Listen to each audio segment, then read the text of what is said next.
క్రీస్తునందున్న ప్రియులకు ప్రేమతో వందనాలు తెలియజేయుచున్నాను. ఏప్రిల్ నెల 27వ తేదీ 2025.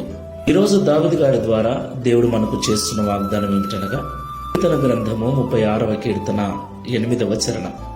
నీ మందిరము యొక్క సమృద్ధి వలన వారు సంతృప్తి నొందుచున్నారు. ఆమేన్.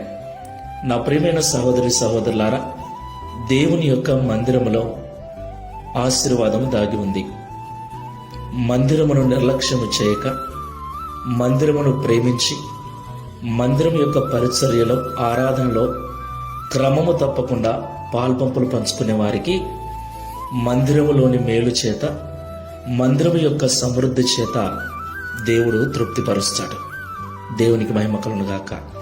అయితే చాలా మంది మందిరమును నిర్లక్ష్యం చేస్తూ ఉన్నారు. ఆదివారము ఆరాధనను నిర్లక్ష్యం చేసి పనిలో పడి డబ్బు సంపాదన నిమిత్తమై పరిగెత్తుచున్నారు. ప్రియులారా, దేవుడు విశ్రాంతి దినమును పరిశుద్ధపరిచాడు.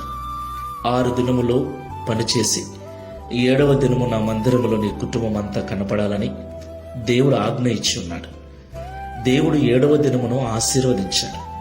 కాబట్టి ఆ దినమున మనము దేవుని మందిరానికి వెళితే దేవుడు ఆశీర్వాదాలను మనకు అనుగ్రహిస్తాడు. మందిరములో ఉన్న మేలు చేత మనం తృప్తిపరుస్తాడు. కాబట్టి ఆరాధన నిర్లక్ష్యం చేయకండి.